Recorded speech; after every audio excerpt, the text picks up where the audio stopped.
வரக்கூடிய போக்கில் வந்து இந்த திரிபுத்தன்மை மிகப்பெரிய தாக்கத்தை இப்போ பெரும்பாலும் வரலாற்று பாடப்பிரிவில் வந்து இது மாதிரி வரலாற்று கருத்தியல் இருக்கும்போது ஒரு புறம் நம்ம இந்த விழிப்புணர்வு ஏற்படுத்த வேண்டும் என்று நினைக்கிறோம், இன்னொரு புறம் பாடத்திட்டத்தில் வந்து இது தொடர்ந்து இந்த தன்மை திரிபுத்தன்மை தொடர்ந்து வருகிறது. அதை வந்து எந்த அடிப்படையில் நம்ம வந்து முயற்சி செய்து அதில் வந்து ஒரு ஒழுங்காற்றி நம்ம பகுதியிலே பார்ப்போமே, உதாரணத்துக்கு நம்ம எடுத்துக்கோம். தமிழக வரலாறு தொன்மை தமிழக வர பெரும்பாலும் தமிழாசிரியர்களால் தீர்மானிக்கப்படுகிறது. அவர்கள் விளக்கப்படி தமிழ் வரலாறு எழுதப்படுகிறது. இந்த தமிழ் ஆசிரியர்கள் ஈரோட்டு கண்ணாடியை பயன்படுத்தியது உண்டா? ஈரோட்டு கண்ணாடின்னு நம்ம அரசியல் இதில் சொல்லலை, விமர்சன பார்வையுடன் பார்த்தது உண்டா? ஒரு உதாரணம் சொல்கிறேன். முடியுடை மூவேந்தர்னு நம்ம தமிழில் சொல்லிடுறோம். முடியுடை மூவேந்தர் மட்டும்தான் தமிழ்நாடா? இவர்களுடைய பழைய தமிழ் தொன்மை தமிழ் இலக்கியத்திலே பார்த்தா காவிரிக்கரை பக்கம் சோழர்கள் ஆண்டார்கள், வைகை தாமிரபரணி பக்கம் பாண்டியர்கள் ஆண்டார்கள், பெரியாறு பக்கம் வந்து சேரர்கள் ஆண்டார்கள். அவர்கள் இருக்கின்ற மன்னர்களில் சிறிது பெரிய நிலப்பகுதியில் ஆண்டவர்கள் ஒன்று.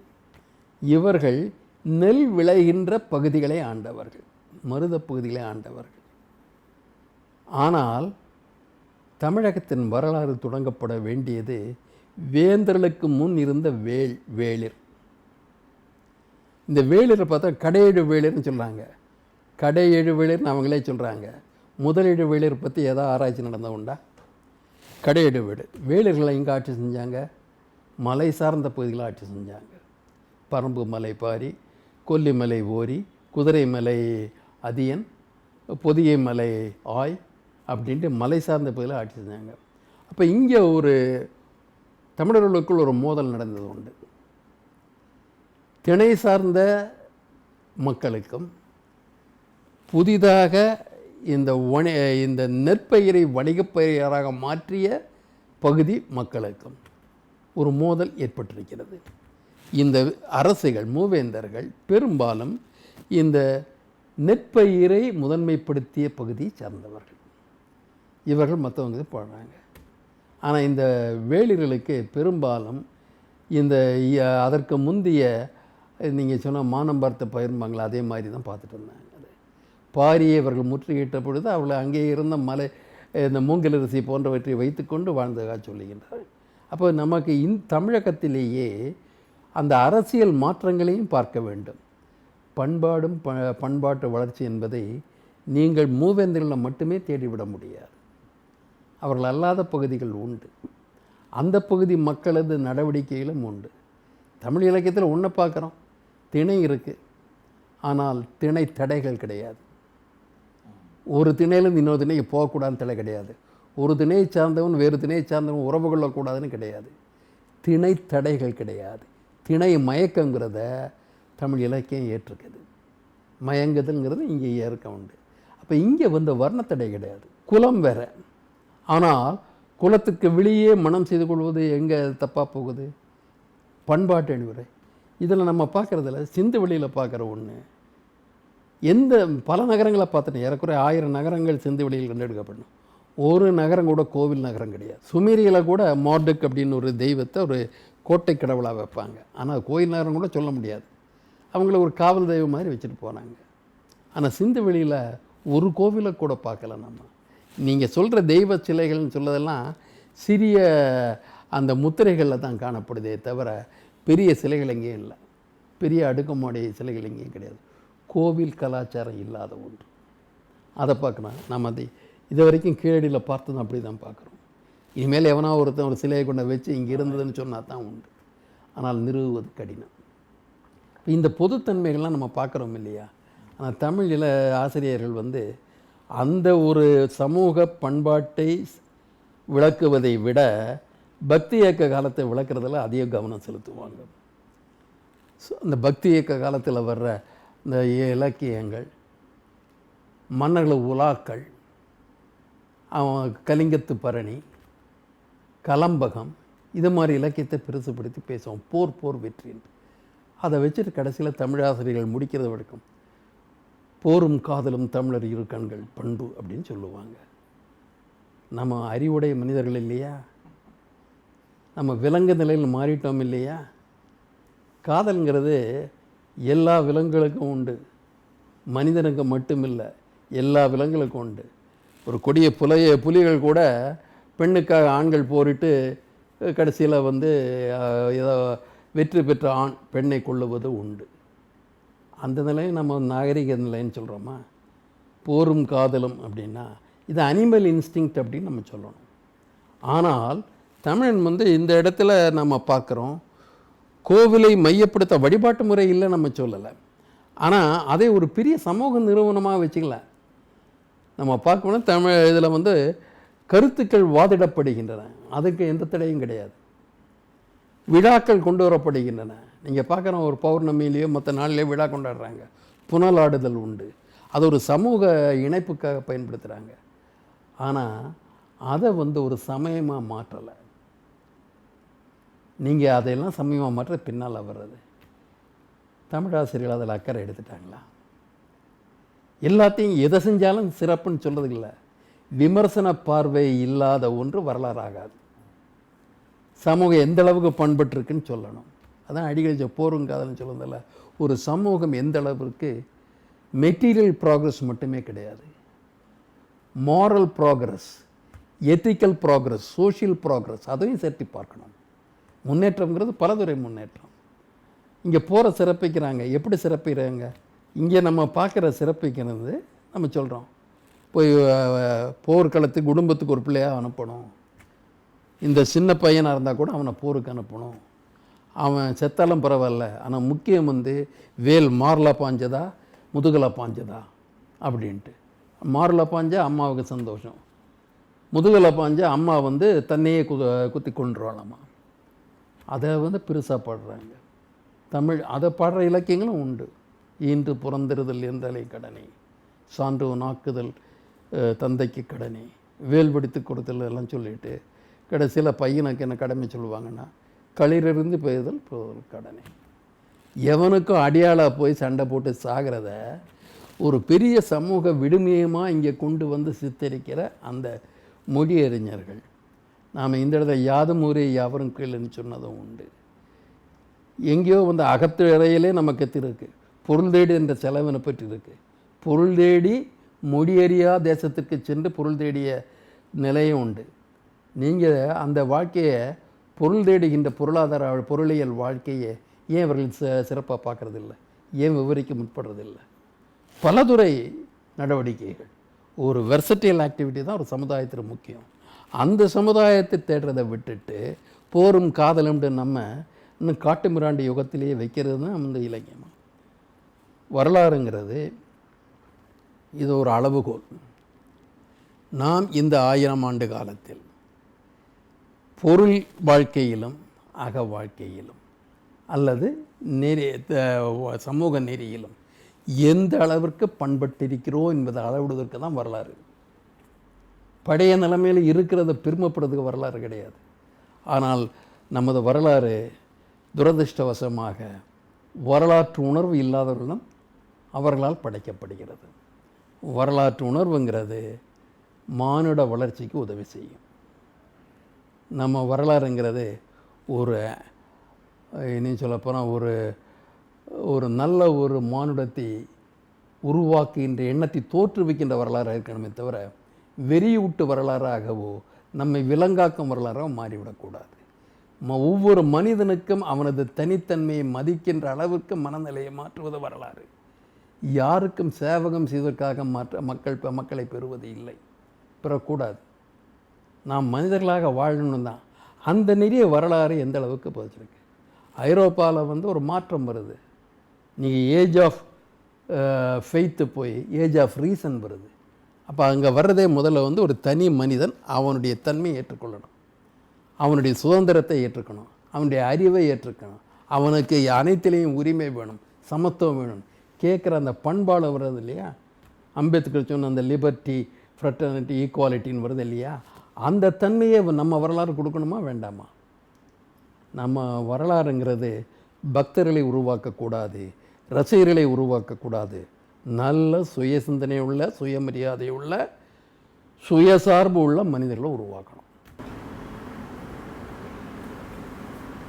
ஐயா, கீழடியினுடைய ஆய்வுக்கு பிறகு தமிழக பண்பாடு, தமிழக வரலாறு என்பது அந்த காலவரிசைப்படி அது பின்னோக்கி போகுது. பன்னாட்டு நாகரிக வரலாற்றில் மிக முக்கியமானது ஒரு இடத்தை பெற்று வருகிறது. அது ஒரு மிகப்பெரிய ஒரு வரலாற்று மீட்டு உருவாக்கத்திற்கு பங்கு பண்ணி செய்ய போகுது. அந்த மாதிரியான ஒரு சூழலில் சமீபத்தில் டாப் 10 லாங்குவேஜஸ், ஓல்டஸ்ட் லாங்குவேஜ்னு பார்க்கும்போது 8வது வரிசையில் இது தமிழையும், ஒரு 5வது இடத்துல வந்து சமஸ்கிருதத்தையும் அது ஒரு கால வரிசை வைக்கும்போது 3500 பொது ஆண்டு கிமு 3500, இது ஒரு 2500ன்னு வரையறை பண்ணியிருந்தாங்க. நீங்கள் சொல்கிற இந்த வரலாற்று தொல்லியல் ஆய்வுகள் பார்க்கும்போது தமிழுடைய கால வரிசை மிகுந்த ஒரு பின்னோக்கி போகக்கூடிய ஒரு சூழலில் எந்த அடிப்படையில் இது செய்கிறாங்கன்னு தெரியல. அதுக்கு நம்ம என்ன பண்ணுறது? இதை இந்தியாவில் மட்டுமே சம்ஸ்கிருதம் ஒரு ஆதிக்க கருவி, அப்படிதான் இருக்குது. சம்ஸ்கிருதத்தில் சமத்துவத்தை ஏற்றுக்கிற ஒரு இந்த இலக்கியம் கிடையாது. இவங்க சமத்துவத்தை பற்றி பேசுகிற சமயத்தில் நாங்களும் சனாதனம் எல்லா கருத்தும் இருக்குதுன்னு சொல்கிற சமயத்தில் குறிப்பாக சொல்வது அத்வைதம், உபனிஷதம். இங்கே ஒரு பெரிய ஒரு மோசடி நடக்குங்கிறத கோசாம்பி போன்றவர்களை ஏன் கண்டுகொள்ளாமல் விட்டார்கள் எனக்கு புரியல. ராகுல சாங்கத்தியான் கூட அதை அவ்வளவு சரியாக கையாளலைன்னு நினைக்கிறேன். அவங்க விமர்சன பார்வையோட வேதத்தை பார்த்தாங்கிறத நான் ஏற்றுக்கிறேன். ஆனால் வேறு கோணங்களும் உண்டு, அவை பார்க்கப்பட வேண்டியவைங்கிறதில் சொல்கிறேன். வேதாந்தம்ங்கிறது, உபனிஷதம்ங்கிறது பிராமணியம் அல்ல, பிராமணிய எதிர்ப்பு. ஸ்ருதி வேதம் வருது, வேதத்துக்கு பெரிய தத்துவங்கள்லாம் கிடையாது. இருக்கிறதா இவங்க விளக்கங்கள் மூலமாக தத்துவம் இருக்கிறதா நம்ப சொல்லுவாங்க. நம்புறதுக்கு ஆளை கொஞ்சம் பேர் ரெடியாக இருக்காங்க, அது நம்ம தயார் நிலையில் இருக்காங்க, அது வேறு விஷயம். ஆனால் வேதத்தில் அடிப்படை என்ன? வேதத்தில் அடிப்படையே வேதம் சொல்கிறது, இந்த நீங்கள் பார்க்குற அத்தனை அண்டமும் யஜ்ஞத்திலேருந்து வருது. வேதத்தில் வேத சடங்குங்கிறது 3 தன்மைகளை கொண்டது. ஒன்று மந்திரம், இன்னொன்று யந்திரம், 3வது தந்திரம். தந்திரம் முழுக்க முழுக்க சடங்கு. யந்திரங்கிறது உங்கள் வெளிப்பாறைக்கு வைக்கிற விஷயங்கள். மந்திரங்கிறது இவன் சொல்கிறது. நம்ம வேதத்தின் வேத மதம்னா இது 3 இருக்கணும். நமக்கு இது 3மே இல்லை. அதனால் இந்து மதம்னு சொல்லி நம்ம மதத்தெல்லாம் அதில் சேர்த்துக்கிறாங்க, அது வேறு விஷயம். இந்த வேதம் இதில் அடிப்படை என்னென்னா, ரிக்வேதத்தில் பார்த்தாலே இந்த 3க்கும் கையாளக்கூடிய உரிமையை அந்த வேதங்கள்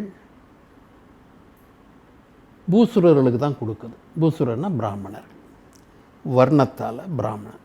பிராமணனுக்கு மட்டும்தான் இந்த உரிமை உண்டு. யஜ்ஞம் செய்யும் உரிமை தான் உலகம் எல்லாமே யஜ்ஞத்தில் துவங்கியதுன்னு அவங்க ஆரம்பிக்கிறாங்க. இவன் யஜ்ஞம் பண்ணுறதில் இவன் மந்திரம், அந்த யந்திரம், தந்திரம், இது 3 உண்டு. இதுக்கு இவனுக்கு உரிமை இருக்குது. இதுதான். அப்போ அதனுடைய அடிப்படை பிராமண புனிதத்தின் மீது. இந்த இதை வேதவன் செஞ்சால் அது தீய விளைவுகளை ஏற்படுத்தும். அதனால் இதை இவன் தான் செய்யணும். ஒவ்வொரு கோத்திரமும் ஒவ்வொன்றை சொல்லிச்சு இதை வச்சு. அப்போ என்ன ஆகுதுன்னா, இவனுக்கு ஆட்சி நடத்துகிறவன் அடுத்த வர்ணத்தில் இருக்கிறவன் க்ஷத்திரியன். நெடுநாள் அவனால் பொறுத்துட்ருக்க முடியல. ஒரு கட்டத்தில் அவன் உனக்கு என்ன புனிதம், பிராமணன் பிரம்மம் அப்படின்னு சொல்கிறியே, உனக்கு என்ன? இந்த பிரம்மங்கிற வார்த்தையை அவன் விமர்சனத்துக்கு உள்ளாக்குறான். புனிதம்னா என்னுடைய உள்ளே இருக்கிற ஆத்மா புனிதம் அப்படின்னா, அந்த புனிதம் உங்ககிட்ட மட்டும் இல்லை, அகம் பிரம்மங்கிறான்.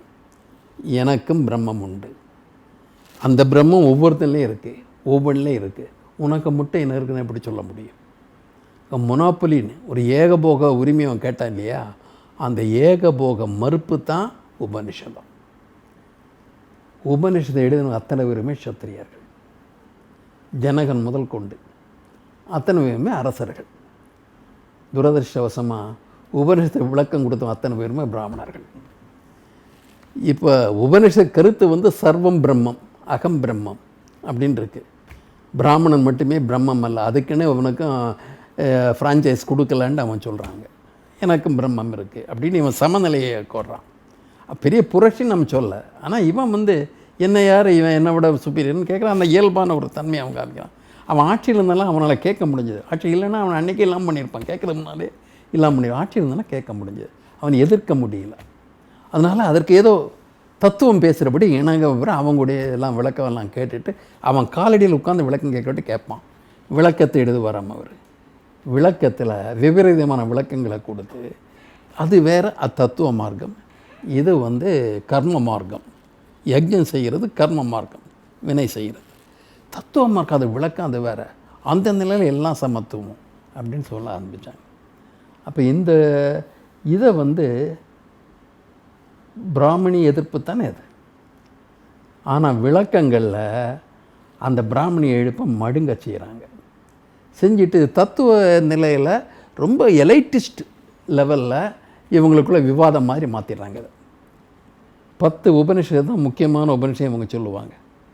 அத்தனையும் கற்பனைகளை வச்சுட்டு உபனிஷம் பண்ணுறான். ஒருத்தன் இறந்து போகிறான், அவன் வந்து யமலோகத்துக்கு போகிறான், யமன் கூட வாதாடுறான். சாவித்திரி யமன் கூட வாதாடினபடி இப்படி கற்பிதங்களெல்லாம் வச்சுட்டு சொல்கிற சொல்கிறதெல்லாம் உண்மைன்னு எடுத்துக்க முடியாது.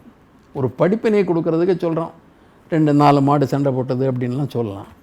ஆனால் அதை கதைன்னு தெரிஞ்சு தான் நம்ம அதை கற்பனை எடுத்துக்கிறோம். இவன் இங்கே கதையே இல்லை, கற்பிதத்தை உண்மைன்னு நம்ப வைக்கிறாங்க. இந்த உபனிஷத் இதை எடுத்து இந்த இலக்கியம் சம்ஸ்கிருதம் போகுது. அதற்கு அப்பால் தான் புத்தர் போன்றவங்க வர்ற சமயத்தில் சம்ஸ்கிருதத்தை வச்சா தானே நீ விளையாடுவேன். நான் மக்கள் மொழியிலே பேசுகிறேன். அவர் டெலிபரேட்டாக சம்ஸ்கிருதத்தை யாரும் பயன்படுத்தக்கூடாதுன்னு ஆணையிடுறாரு புத்தர். அவருடைய சீடர்களே கேட்குறாங்க, சம்ஸ்கிருதத்தை பயன்படுத்தினா நம்ம அறிவாளின்னு ஏற்றுக்குவாங்களே, சம்ஸ்கிருதத்தையே பயன்படுத்தாதீங்க அப்படின்னாரு. மக்கள் மொழியில் பேசுங்க. நமக்கு அக்கறை மக்கள் மேல் தான், நமக்கு அறிவாளின்னு சொல்கிறவங்கிட்ட அக்கறை கிடையாது. அவர் ஆணையிட்டார் சம்ஸ்கிருதத்தை பயன்படுத்தக்கூடாதுன்ட்டு. அதை இந்த மன்னர்கள் தங்களது சமத்துவத்திற்காக குரல் எழுப்பினார்கள் உபனிஷதம். மக்களது சமத்துவ குரல் எழுப்புவதில் பௌத்தமாகுது. இது அங்கே இருக்கு. சம்ஸ்கிருதத்தில் மக்கள் சார்ந்த எதுவுமே கிடையாது. சமத்துவத்தை ஏற்றுக்கிற எந்த பகுதியும் கிடையாது. அவர் ரொமான்டிக் லிட்ரேச்சர் அவன் சொல்லுவாங்க, அது காளிதாசன் காலத்தில் பின்னால் வர்றது. அதில் மேல்தட்டு மக்களது காதல் லீலைகள் தான் அதில் வரும். அடிப்படை மக்கள் விவகாரங்களே வராது. மற்றபடி வேணும் ஆன்மீக விஷயங்கள் சொல்லிட்டு புரியாத மொழியில் பேசிட்டு போவாங்க. இது சம்ஸ்கிருதம். புராணங்கள் எங்கே வருது? புராணங்கள் பெரும்பாலும் தென்னிந்தியா வச்சு தான் மையப்படுத்தி தான் வருது. புராணங்கள் நமக்கு சிலை வடிவங்கள் இருந்தது. இந்த சிலைகளை பெரிய கோவிலாக மாற்றுறது ஆகமமும் புராணமும். புராணம் வர்றதுல என்ன ஆச்சுன்னா, திராவிடது கடவுளர்கள் இப்போது இந்த கட்டடங்களில் ஒதுக்கப்படுறாங்க. பெருசாக கூட இருக்கலாம், ஆனால் ஒரு கட்டமைப்புக்கு உள்ளே கொண்டு வரப்படுறாங்க. மக்கள் அணுக முடியாது. இதுவரைக்கும் அதை சிறிய உருவமாக வழிபட்ட மக்கள் வெளியே நிற்க வேண்டியிருக்கு.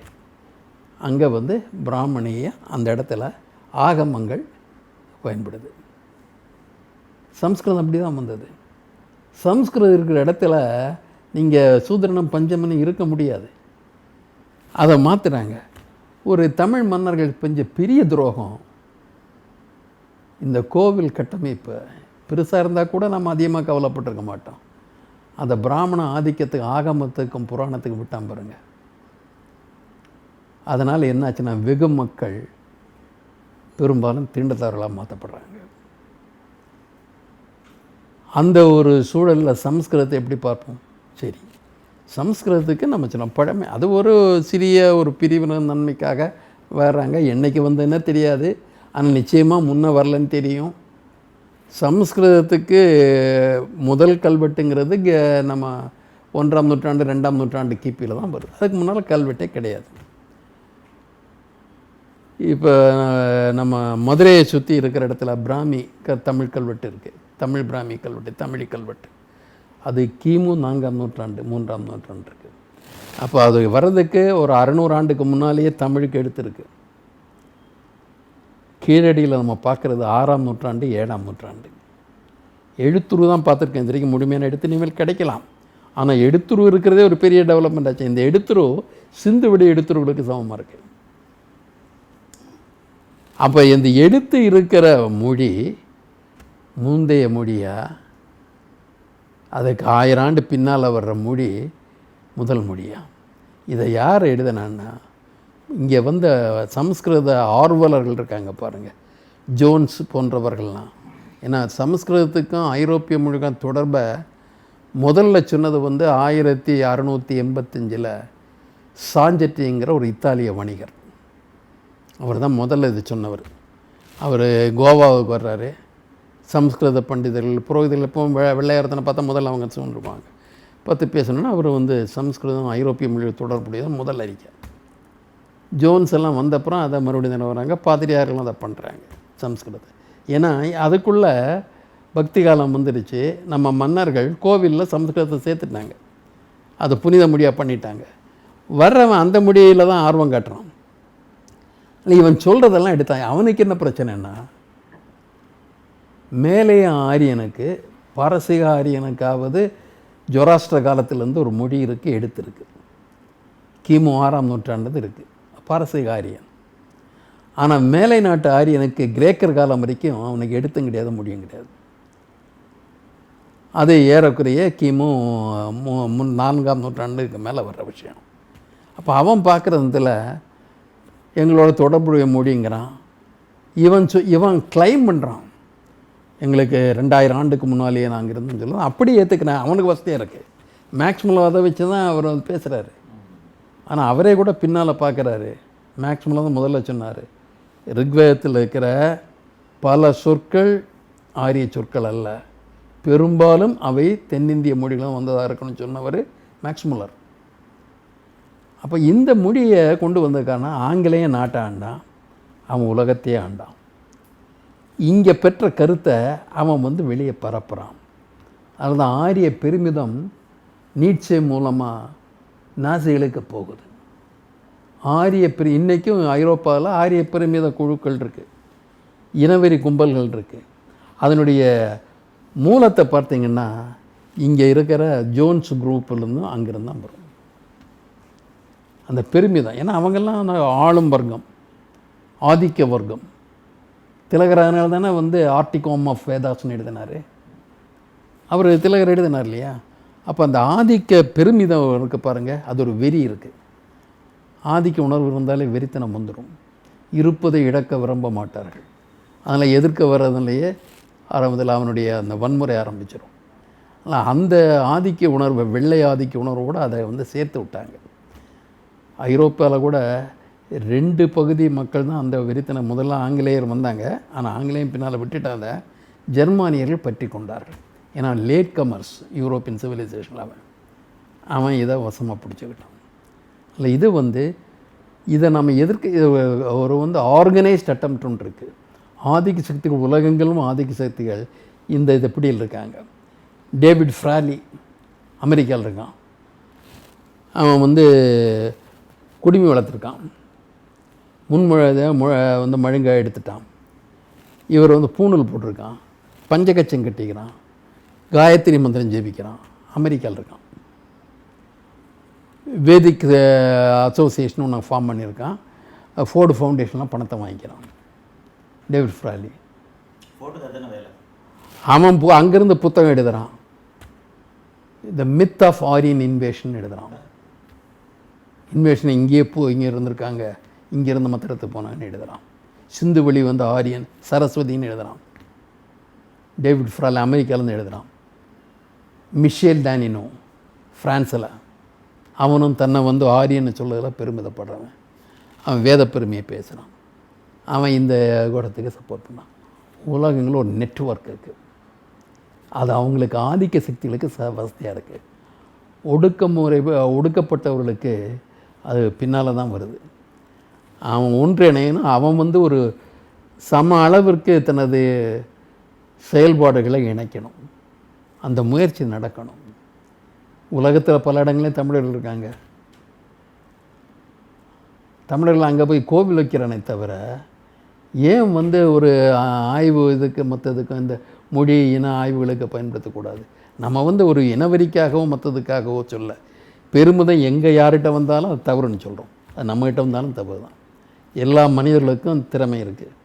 எல்லா மனிதர்களுக்கும் நாகரிகத்தை படைக்க முடியும். படைத்தாங்க, கொஞ்சம் பேர் படைக்கலைன்னா அது சூழல், சுற்றுச்சூழல் இருக்கிறது, பல விஷயங்கள் இருக்குது.